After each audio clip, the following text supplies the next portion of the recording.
yourself? Yes, my name is Grigorios Kyriatzis. I come from Greece. I have studied molecular biology and genetics for my bachelor, as I have always been fascinated by this science and the mystery that it hides. As Einstein stressed it is a journey to the unknown. So afterwards, I naturally decided to study abroad.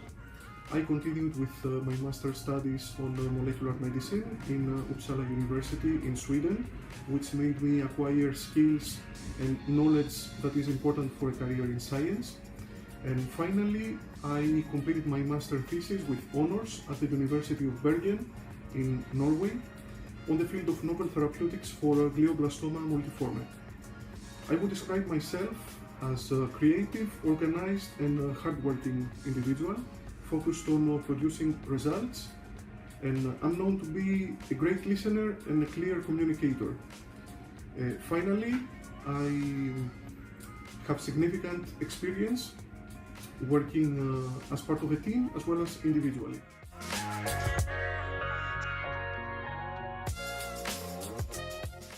What made you undertake this project?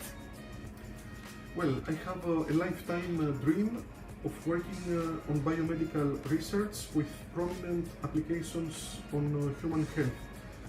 During my master's studies, I started seeing from very close the aspects and opportunities of this exciting field that are opening.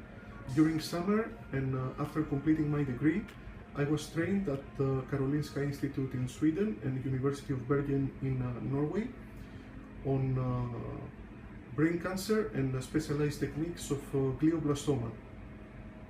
As I wished to earn a PhD degree, my interest turned to epilepsy due to I had a family experience with it. My mother has suffered from epilepsy for several years, so as soon as I became aware of this project, I decided to follow it with great interest. And I am sure that my choice was right due to its great potential in pharmacology and drug development besides basic neuroscience, and the fact that it is a science that allows me to offer my service to humanity.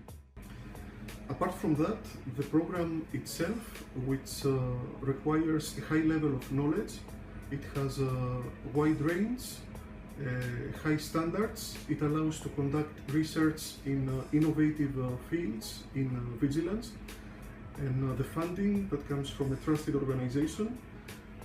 All of these parameters have motivated myself to respond to this opportunity.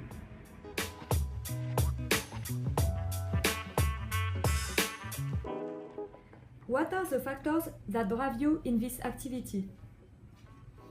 Well, I am very excited and happy to be part of this excellent and greatly innovative network. My main goal within the ESR project is to develop deep knowledge in the field of neuroscience, where focus is put on developing new drugs for neurological disorders, and in particular for epilepsy. Within this context, I aim to acquire expertise in cellular and molecular neuroscience, and also in electrophysiological and in vivo epilepsy models, in parallel to improving my scientific writing and presenting skills through attending relevant international courses and workshops. I will achieve this goal thanks to the support provided by my supervisor, Dr. Michel Kresatiski, my co-supervisor, Dr. Lutfi Ferrat, the workshops and courses organized by the partners of the consortium, and of course my collaboration with my co-workers and members of the academic staff of Aix-Marseille Université and the partner biotech company Vectorus.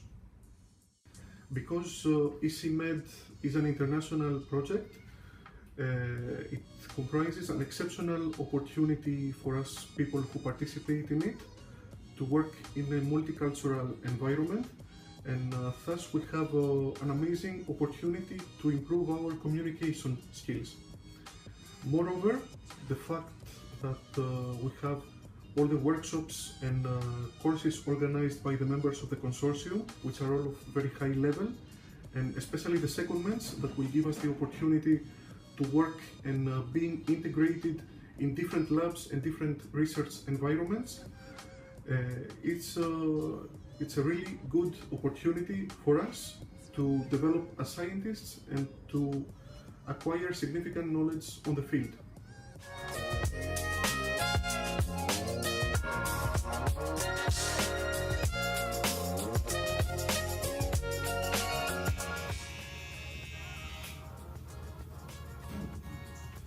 A common problem with drugs for neurological disorders is poor blood-brain barrier permeability, resulting to inefficient delivery to the central nervous system. Our laboratory has developed vectors with high affinity for a number of receptors involved in the transport of peptide drugs and other ligands from blood to brain, which are conjugated to biomolecules to improve their delivery and pharmacological effect. Previous studies from our laboratory have provided proof that a vectorized neuropeptide, namely vectorized neurotensin, prevents against epileptic seizures and neurodegeneration, which is the death of neuronal cells, in vivo in animal models of epilepsy through induction of hypothermia, and in vitro in cells in culture through an intrinsic property of the molecule.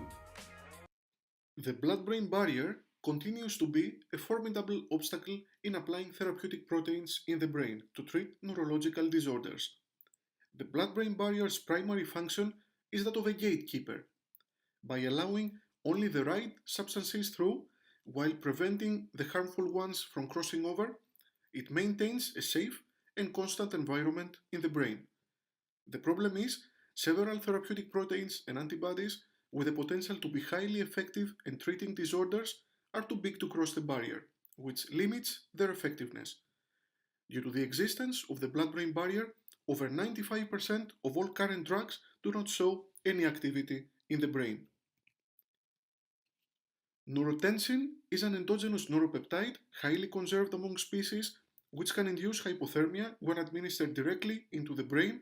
However, it gets degraded rapidly in plasma and has poor blood-brain barrier permeability. Its vectorization or its chemical coupling with peptide-based vectors improves its stability in plasma and allows the delivery of this peptide into the brain through a process called receptor-mediated transport, a physiological system for the transport into the cells of endogenous substances of larger size.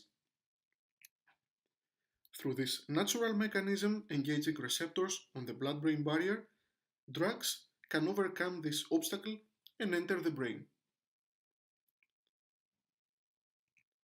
For example, one of the lead peptides shows great efficiency in inducing hypothermia when injected in rats, causing a decrease in body temperature in a dose-dependent manner after administration, in contrast to injection of neurotensin alone, which does not have any effect on body temperature. Induction of hypothermia is very important.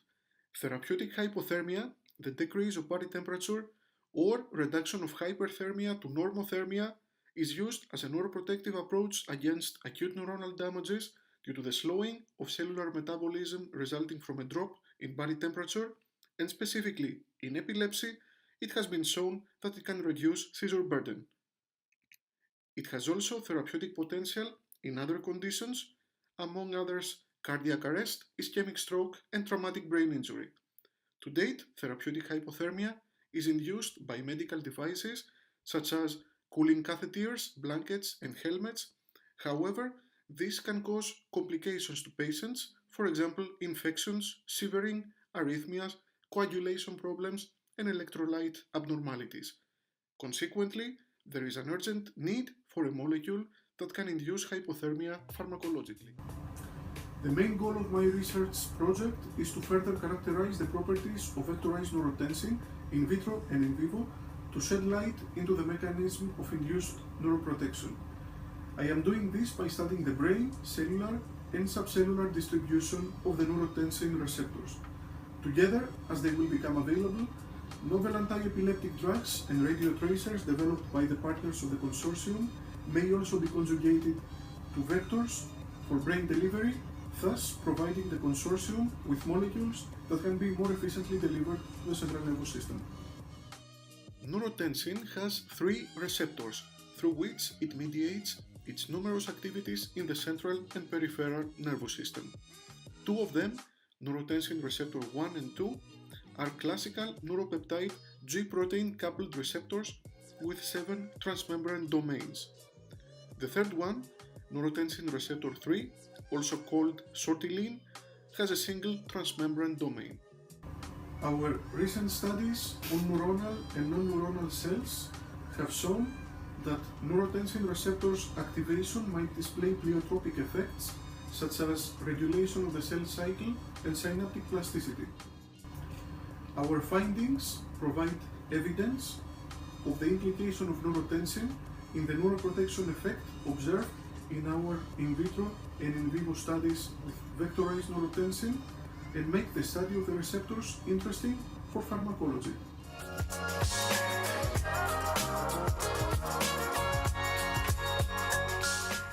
For my future, I have concluded that biomedical research focused on drug discovery is the most appropriate venue and that I can rise to meet the challenges that this will involve. My personal desire and target for the coming years is to develop such knowledge and expertise so as to be able to create and bring the applications of biomedical research to medical care.